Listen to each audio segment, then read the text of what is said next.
Queria começar por felicitar o Instituto Lula e o Presidente Lula aqui presente. O Presidente foi sempre uma inspiração para mim, desde que o conheci, em 2003, nas minhas funções aqui no Brasil. Mas, claro, já sabia quem era o Presidente muito antes, através de leituras, através de acompanhamento da atualidade brasileira. Eu sou um viciado do Brasil e utilizo esta expressão porque há um livro do Alberto Costa e Silva que fala dos vícios da África, os viciados da África. Eu sou viciado do Brasil. E, durante bastante tempo tive contactos, sobretudo no mundo académico. Aqui reconheço muitos académicos que acompanharam as minhas leituras e também o meu percurso. O livro do professor Alencastro, que é um livro absolutamente fundamental para entender a relação Brasil-África. Tenho aqui alguns personagens como Ladislau Dubor, que fazem parte da minha vida desde a adolescência, e muitos outros aqui presentes para serem citados são numerosos. E, de facto, eu sinto-me em casa, sinto-me muito bem acolhido e com um grupo, uma plateia VIP, com um grupo altamente qualificado e destacado para poder discutir as relações do Brasil com a África. Mas eu, na realidade, não vou falar da relação Brasil-África, vou falar da África só, e depois nós, no debate, poderemos falar da relação Brasil-África. E acho importante porque, apesar do interesse que a África possa suscitar em muitos dos presentes, e sei que alguns acompanham mais de perto, como neste caso o embaixador Paulo Cordeiro, por razões das suas próprias funções, e muitos outros por razões de interesse académico. Você mencionou a Marisa. A Marisa é minha ex-aluna, não é? E eu fui professor dela num outro país africano chamado México. Tenho a certeza que muitas das coisas que vou dizer são conhecidas, mas talvez não da forma como eu vou apresentar e talvez não da forma como eu vou estruturar. E o que eu vou fazer não é uma construção pessoal, é uma construção que tem a ver com o debate, como ele se posiciona hoje em dia em África. E eu sinto-me à vontade de falar em nome da África quando assim o fizer, por uma razão muito simples.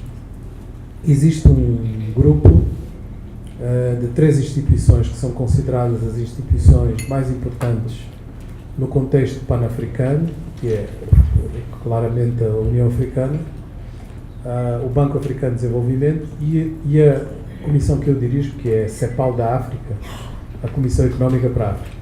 A Comissão Económica para a África é um pouco diferente das outras estruturas da ONU, porque ela tem a ver com a própria história do continente.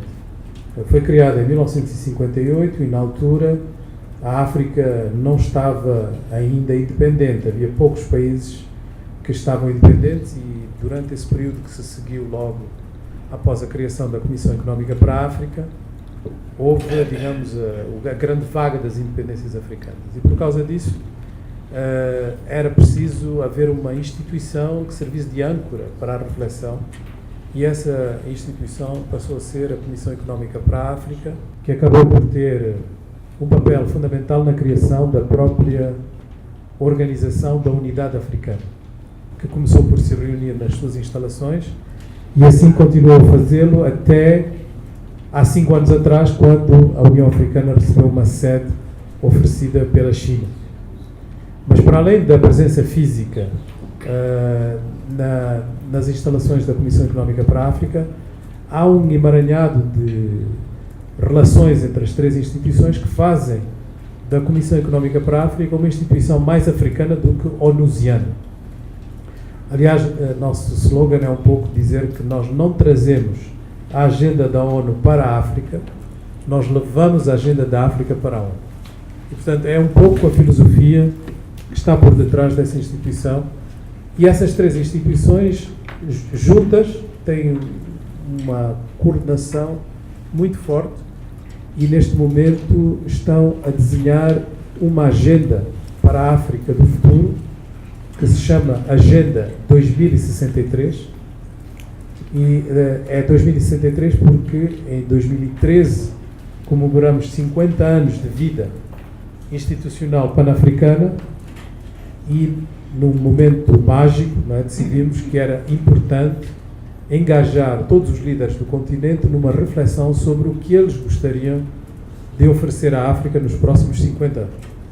E essa reflexão era muito crítica, era sobre o que não funcionou, era sobre o que não fizemos bem, para podermos definir melhor o que devemos fazer para que daqui a 50 anos a África possa ser o continente do futuro. Esse processo foi liderado pela senhora Zuma, que é a presidente da Comissão da União Africana, juntamente com o presidente do Banco Africano, que se chama Kaberuka, e eu próprio. Portanto, nós os três fizemos apresentações aos chefes de Estado e, desde essa altura, regularmente, trabalhamos com os líderes africanos, 2 vezes por ano, sobre a construção dessa agenda, e agora em junho vamos adotar o primeiro plano de 10 anos para a implementação da África que queremos. Portanto, quando eu digo que vou falar em nome da África, é um pouco baseado nesta legitimidade. Então, o que é que nós protagonizamos? Nós dizemos que a África precisa de transformação estrutural. E vamos buscar esta frase de transformação estrutural um pouco em contraponto com ajustamento estrutural. Nós não queremos ajustamento, queremos transformação estrutural. Qual é a grande diferença? A grande diferença é que a transformação estrutural é uma mudança completa da estrutura das nossas economias. E, portanto, conseguimos que os líderes africanos adotassem esse princípio e depois nós vamos declinar esse princípio em várias formas. Nós dizemos que a transformação estrutural vai permitir a industrialização da África. E, portanto, o nosso foco principal é a industrialização. E muita gente diz, mas a industrialização é um pouco tardio, não? E nós dizemos, exatamente, nós somos os latecomers, em inglês, não é? Nós somos os que chegamos tarde à industrialização. Portanto, temos que fazer uma industrialização completamente diferente. Não vamos fazer a industrialização que os outros fizeram. E vamos fazê-la de uma forma que tenha em consideração o momento atual da África. Então, eu vou-vos definir rapidamente o momento atual da África, porque muitos de vocês já conhecem da literatura e da leitura. Portanto, nós somos o continente que mais cresce. E não digo isto com nenhuma hesitação, porque há muita manipulação estatística, nomeadamente quando se fala da Ásia, fala-se em pedaços da Ásia, que é para falar do bom pedaço e deixar de lado o mau pedaço. Eu estou a falar de continentes. Em continentes, o continente que mais cresce é a África. Em termos de crescimento económico, dos 20 países que mais crescem, 10 são da África. E dos 10 que mais crescem, 6 são da África. Portanto, isto não há nenhuma hesitação neste tipo de afirmação, mesmo com o último relatório do Banco Mundial e do Fundo Monetário Internacional, que foi publicado há apenas 4 semanas. Portanto, esta é a realidade. E porquê que não se tem esta impressão da África? Porquê que não se acha que a África, de facto, tem mais de positivo do que negativo? Porque, na realidade, o que se continua a falar são 4 coisas. E eu vou falar de cada uma delas em detalhe. Fala-se do ébola, fala-se do fim do ciclo das commodities que vai afetar fortemente o crescimento africano, fala-se de Lampedusa e dos que morrem a atravessar o Mediterrâneo e fala-se dos conflitos. E eu vou depois, em cada um destes, desmontar um pouco a estrutura de pensamento e a narrativa que tem sido desenvolvida. Mas antes de chegar lá, em termos de situação económica, todos os indicadores macroeconómicos em favor do continente. Eu poderia fazer aqui uma longa lista, mas vou só assinalar 3 ou 4 que já dão uma ideia do conjunto. Por exemplo, este ano nós vamos ter o mesmo nível de investimento que a China. Lembra-se que a África tem menos habitantes que a China. 64 mil milhões de dólares, ou bilhões de dólares. Nós temos o rácio dívida-PIB mais baixo de todos os continentes. Alguns países que estão a ser criticados ou que se pensa que possam ser altamente afetados pelo fim do ciclo das commodities, como por exemplo a Argélia. A Argélia tem uma dívida, um rácio de dívida-PIB de 2%.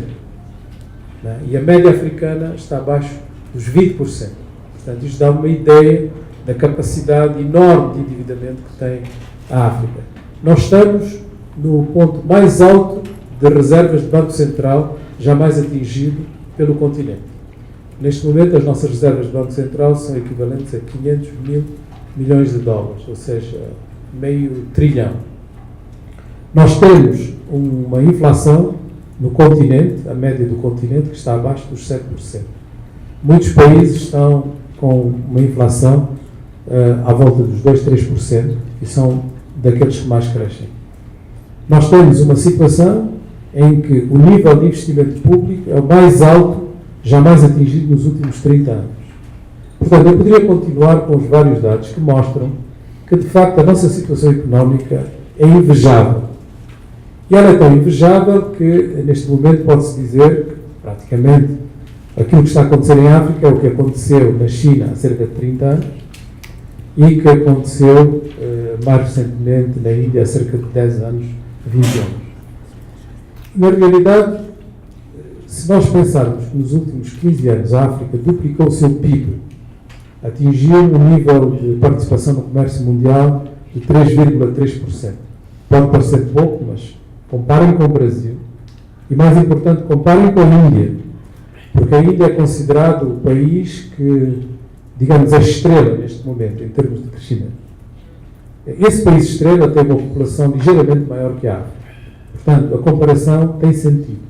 Aliás, a comparação até poderia ser desfavorável para a África, porque nós, com 54 entidades políticas, temos menos racionalização das políticas que, evidentemente, um país que tem a mesma população, que é a China.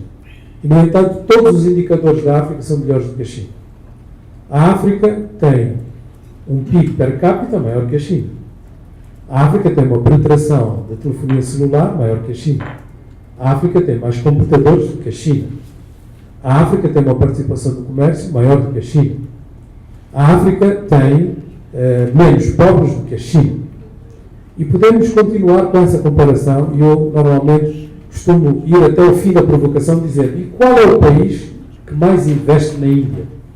É um país africano chamado Maurícias. Portanto, nós temos aqui uma situação em que a narrativa não corresponde à realidade dos números.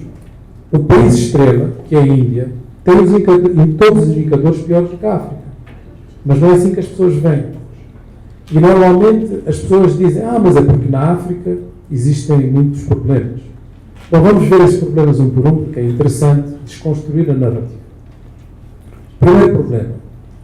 Na África há muitos conflitos. Sim, é verdade.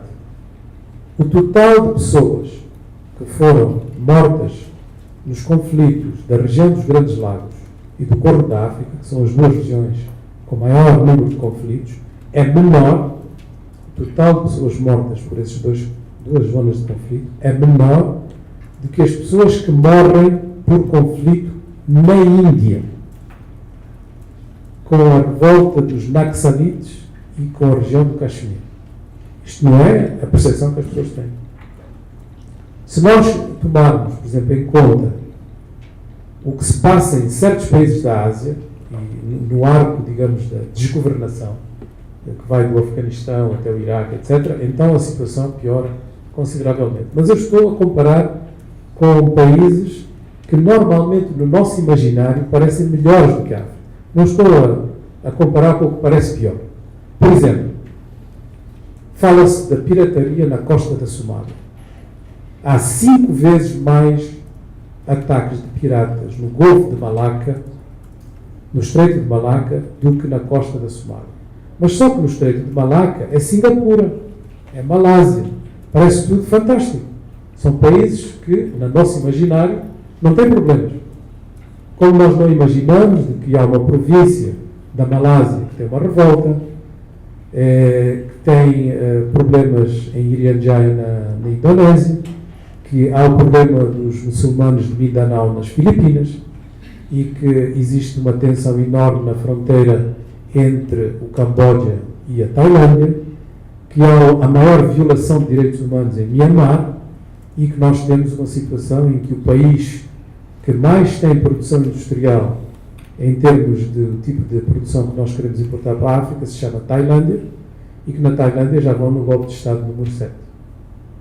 Mas não é isso que se pensa. Pensa-se que a Ásia do Sudeste é, de facto, uma das regiões mais poderosas em termos de crescimento, e mas só que esse crescimento foi possível, e está sendo possível, apesar de todos estes pequenos conflitos que eu mencionei. E na África a situação é idêntica. Nós também temos conflitos, mas não são conflitos que estão a impedir o crescimento de mais de 5% na última década e meia. Portanto, temos que comparar o que é comparável. E porquê que em África há todo esse crescimento? Normalmente as pessoas dizem, por causa das matérias-primas, os africanos exportam commodities e, portanto, houve um super ciclo das commodities e essa é a razão principal do crescimento africano. Mentira. Mentira. As commodities representam 1/3 do crescimento africano, 2/3 vêm do consumo interno. Uma situação muito parecida com o Brasil. Não é isso que as pessoas imaginam. O peso das commodities tem vindo a baixar de tal forma na composição do crescimento africano que, neste momento, apesar do super ciclo das commodities, como se diz, ter chegado ao fim e os preços começarem a baixar, nomeadamente o petróleo, não é preciso ir mais longe do que no arauto do liberalismo, que é a revista The Economist, ler o editorial que eles fizeram há 5 semanas atrás, que diz, pela primeira vez, a baixa dos preços das commodities não vai afetar grandemente o crescimento africano. Não sou eu que digo. É Economist que diz. Mas não é só Economist. É Economist, é Ernst & Young, é McKinsey, é o Boston Consulting Group, é o Pricewaterhouse, todas as instituições especializadas em dar conselho ao setor privado estão favoráveis ao crescimento africano. E porquê que esta ideia não penetra a nível dos grandes mídias? Só nos mídias especializados? Porque o Financial Times já diz as coisas certas. O Financial Times fez uma cimeira sobre o desenvolvimento da África em Londres há 6 semanas atrás e convidou-me a mim para ser o orador principal. Isto não aconteceria há uns anos atrás. Porque querem ouvir um outro discurso. E porque acreditam que este discurso tem fundamento. Mas não penetra a grande mídia. E não penetra a grande mídia porque a narrativa sobre a África está marcada por uma visão extremamente pessimista e cada vez que acontece qualquer coisa, essa visão pessimista é alargada a um extremo que é difícil de imaginar. Então vamos dar o exemplo do Ebola.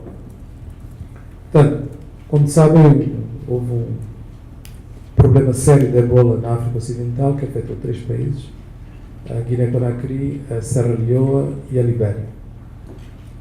E segundo as projeções do Centro de Controlo de Doenças dos Estados Unidos, um dos organismos mais especializados do mundo em matéria de pesquisa sobre saúde, este problema dos 3 países iria multiplicar-se de tal forma que a previsão que eles publicaram é de que em janeiro de 2015 a África teria 1 milhão de casos de Ebola. Vocês sabem quanto é que teve no final? Até agora, 19 mil. De 19 mil para 1 milhão. Por sua vez, o Banco Mundial fez uma projeção sobre o impacto económico do Ebola, em que dizia que o impacto seria de 32 bilhões ou 1.000 milhões de dólares. Nós, imediatamente, na Comissão Económica para a África, publicamos um relatório desmentindo a possibilidade desse cenário, por uma razão muito simples. Vejamos, a economia dos 3 países afetados representa 6,5 bilhões de dólares. Esse é o PIB dos 3. O que, por sua vez, representa 0,68% do PIB africano. 0,68% do PIB africano. Eu fiz várias entrevistas dizendo que era menos de 1% do PIB da África, para não insultar os países. Não é? Porque era 0,68%. Até parecia ridículo. Como é que, com um PIB de 0,68% da África, se pode impactar o continente na ordem dos 32 bilhões de dólares? É uma coisa absurda. Mas isso foi publicado em toda a imprensa internacional. O 1 milhão de casos e os 32 bilhões de impacto. E no final, o Banco Mundial, neste mês de fevereiro, publicou um relatório dizendo que o impacto afinal seria de apenas 3 bilhões de dólares. E esse estudo, que vai de 32 para 3, ainda é falso. E nós podemos provar isso depois com os factos, porque isto ainda é uma previsão, e nós sabemos que os factos não vão provar a realidade dessa análise. Vamos dar um exemplo do tipo de confusão que se fez para chegar aos 32. Chegou-se à conclusão de que isto poderia afetar o preço de determinadas commodities e, por causa desse impacto indireto, os investidores iriam provavelmente investir noutros países. Isso não aconteceu. As companhias mineradoras que estavam presentes continuaram a investir. Aquelas que tinham a intenção, mas não tinham começado, postergaram esse investimento, mas não disseram quando é que vão retomá-lo. Mas, independentemente dessa importância, e aqui vem a questão das commodities, dos investimentos na área dos recursos naturais, as pessoas esqueceram-se de alguns detalhes. Por exemplo, 1/3 da economia da Libéria, o país que na altura tinha mais casos, 1/3 dessa economia são remessas de imigrantes. E o que é que aconteceu? Os imigrantes mandaram mais dinheiro. Portanto, acabou por haver um efeito até positivo em relação a um dos elementos mais importantes da economia. E nós acabamos tendo uma situação em que hoje em dia está já confirmado de que em 2014 nenhum desses países entrou em recessão. Os 3. E estamos a falar do 0,68% de PIB africano. Quanto mais o resto. E, portanto, nós temos este tipo de situação. O Ebola é um exemplo, mas já vos falei dos conflitos, é outro exemplo. E podia falar, portanto, da questão do impacto das seitas religiosas, e nomeadamente do Boko Haram.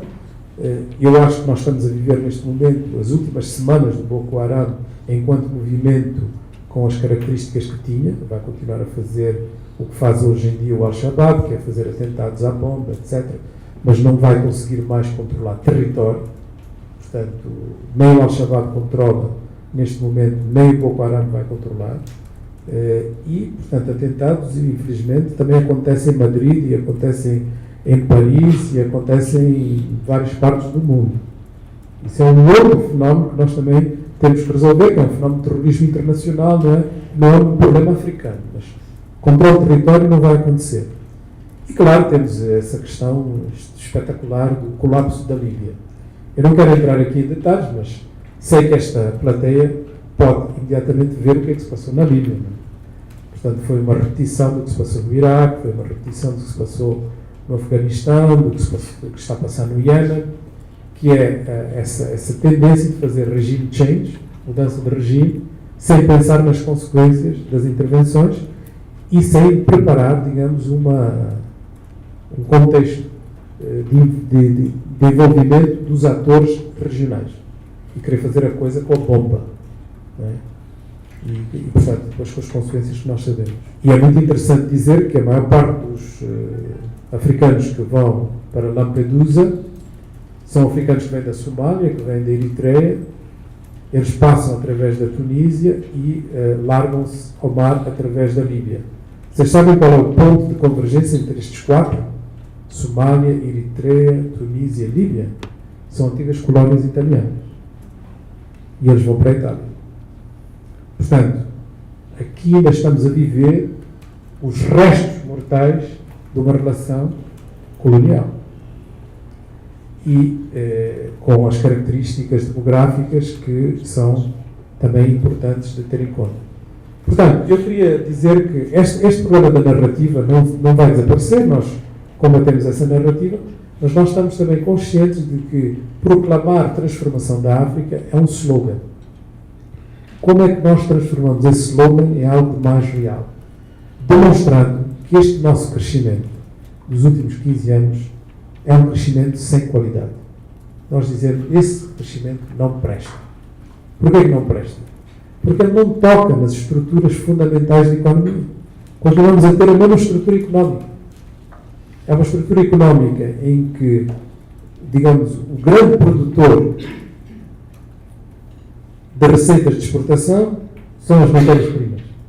Essas matérias-primas são responsáveis por quase 70% do investimento de infraestruturas. Ou seja, faz-se infraestrutura para levar a matéria-prima para o porto. E depois do porto se exporta sem transformação, sem qualquer adição de valor.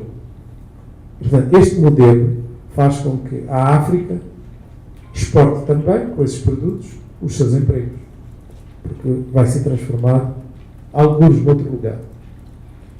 E a estrutura económica é ainda pior no que toca à agricultura. Temos uma agricultura que não evolui, com índices de produtividade mais baixos do planeta e sem sairmos, digamos, de um patamar que permita que a própria segurança alimentar seja observada no continente, muito menos o potencial agrícola que o continente tem para exportação e transformação. E, portanto, se assim é, nós temos uma agricultura não produtiva, uma industrialização que não se desenvolve, uma integração regional que não permite a extensão dos mercados na África e um setor de serviços que está em franco progresso, num boom de desenvolvimento, mas que, na maior parte dos casos, integra a economia informal e não formal. Nós temos aqui uma receita que não serve para nada. Quer dizer, esse crescimento aí produziu qualquer coisa como, vou dar só um número que é o mais chocante, os 3.000 africanos mais ricos, têm 400 bilhões de dólares. Quer dizer, o que é que a gente faz com isso? Se eu há bocado estava dizendo que os bancos centrais da África têm 500 bilhões de dólares e os 3.000 mais ricos têm 400. Quer dizer, temos aqui um problema sério. É este o desenvolvimento que está sendo produzido com o nosso crescimento. Como é que nós fazemos essa transformação? Essa transformação estrutural é baseada em 4 princípios. O primeiro é transformar completamente a produtividade agrícola. O segundo é de provocar a industrialização através de 2 pontos de entrada: o agronegócio e a transformação das matérias-primas, porque são as nossas vantagens comparativas. São coisas que nós temos, podemos controlar. O terceiro é de fazer a formalização da área de serviços. E, finalmente, o quarto é criar um grande mercado africano integrado. Nós somos 1 bilhão de africanos. Em 2050 seremos 2 bilhões. Isso é um crescimento exponencial. Haverá em 2050 mais africanos nas cidades do que há africanos hoje. Portanto, uma urbanização também a mais rápida da história. E, portanto, se nós não fazermos face a este tipo de desafios estruturais, nós não vamos poder dar conta e o nosso crescimento não serve para grande coisa. Portanto, é isso que nós temos que mudar. Portanto, é uma mudança que necessita de uma mudança também na maneira de liderar. O pensamento africano está, neste momento, a pôr em causa a forma como nós resolvemos os problemas. E o debate principal é sobre o financiamento do desenvolvimento. Se nós queremos modificar completamente a África, vamos financiar isto com o quê? Com a ajuda. E, portanto, até agora, os nossos dirigentes tinham praticamente toda a sua atenção virada para a ajuda ao desenvolvimento. Então, nós quisemos mudar esse roteiro. A ajuda para o desenvolvimento representa 52 bilhões de dólares na África. As remessas de imigrantes são 62 bilhões. Só os nossos conterrâneos que estão no estrangeiro mandam mais do que ajuda ao desenvolvimento. Ninguém trata dessas remessas como uma oportunidade produtiva. Com algumas exceções. Há 5 países que agora têm políticas mais sofisticadas para utilizar as remessas de imigrantes. Os nossos fundos de pensão estão a tocar os 200 bilhões de dólares e só há 3 ou 4 países que têm uma estrutura sofisticada de utilização dos fundos de pensão. Nós temos um problema fiscal, a menor pressão fiscal do planeta. Os africanos são os que pagam menos impostos em relação ao tamanho da sua economia, em percentagem. Toda a gente arranja maneiras de não pagar. Temos uma ineficácia total nos nossos sistemas aduaneiros, a tal ponto que, num estudo que nós fizemos sobre tráfico ilícito de capitais, vimos que os valores declarados de exportações da África, comparados com os valores declarados nos sítios que importaram os mesmos produtos, havia um déficit anual de 60 bilhões, que desaparecia entre A e B. E, portanto, quando nós vemos todas essas características, nós obrigamos os líderes a dizer: afinal, nós temos dinheiro, mas não estamos a utilizar os nossos meios para o desenvolvimento. O financiamento para o desenvolvimento na África é um debate sobre a utilização dos meios africanos. E o principal transformador desse debate tem que ser os bancos centrais. Nós temos estado a reunir com os bancos centrais para mostrar que os nossos estudos nos dizem que 95% dos fundos controlados pelos bancos centrais são investidos em 4 categorias de produtos financeiros. Fundos do Tesouro americanos, Eurobonds, veículos financeiros AAA nas agências de rating e mutualização através de esquemas de investimentos em pacote. Esses 4 instrumentos não investem em África.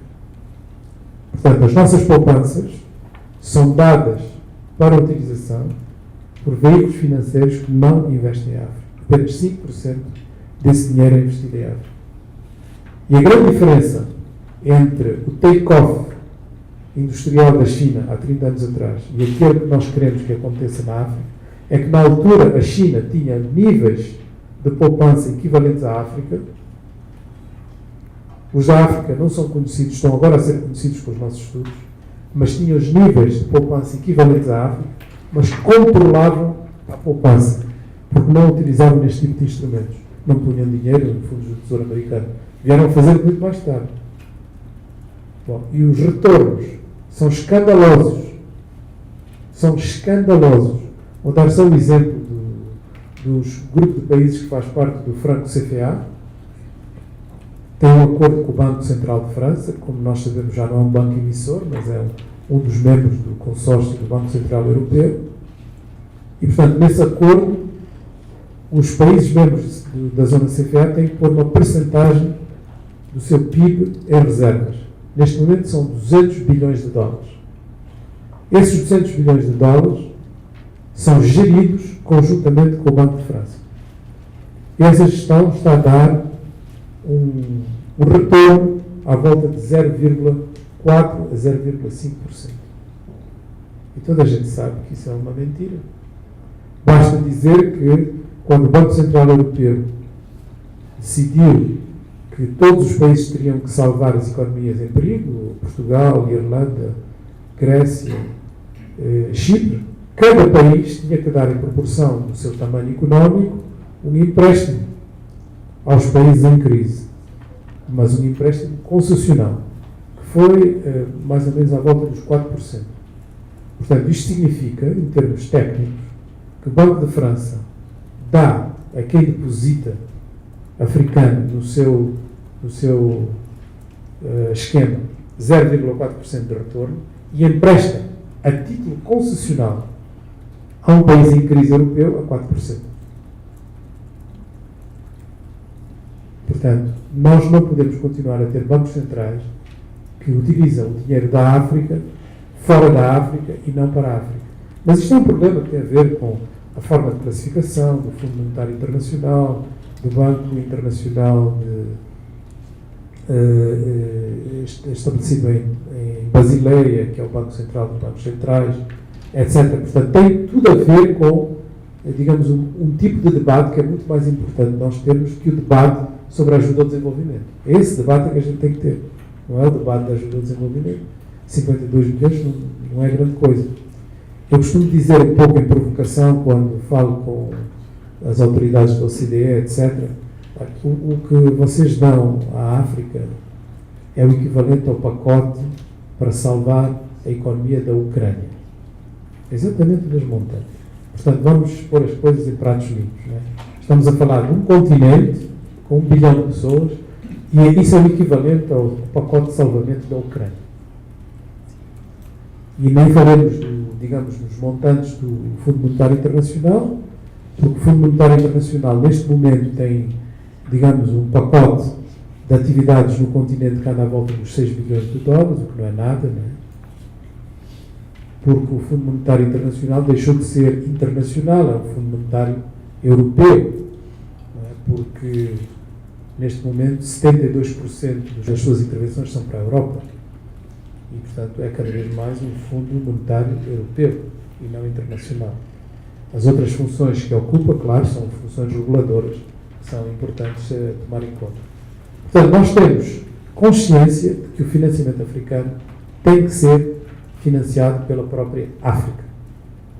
E, claro, estamos muito felizes de ver que há um aumento do interesse internacional, sobretudo dos países asiáticos. Neste momento, há uma competição muito, muito forte entre China, Índia e Japão.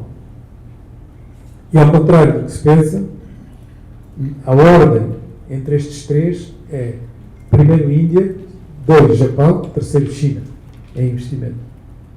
Porque os investimentos chineses são muito visíveis, infraestrutura, e os outros investimentos são um pouco mais camuflados. E também é preciso não perder em conta de que o principal investidor na África continua a ser os Estados Unidos da América,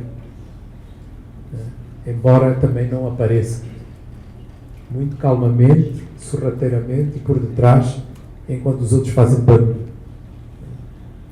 As pessoas confundem o facto da China ser o principal parceiro comercial da África com o facto de ser o principal investidor. São duas coisas diferentes.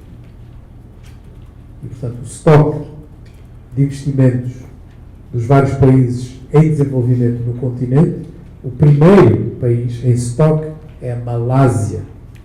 Ninguém sequer imagina.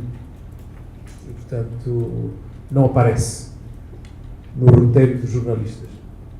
Portanto, é importante desconstruir a imagem negativa do continente, é importante ser crítico em relação ao facto de que a estrutura das nossas economias não está a produzir os resultados desejados e é importante nós podermos ter um controle para que o futuro seja financiado pelo próprio continente. São estas 3 mensagens que saem de toda esta proposta da Agenda 2063. Eu vou parar aqui porque depois tenho a certeza o debate vai nos levar a outros elementos e dimensões interessantes que eu poderei também esclarecer. Muito obrigado.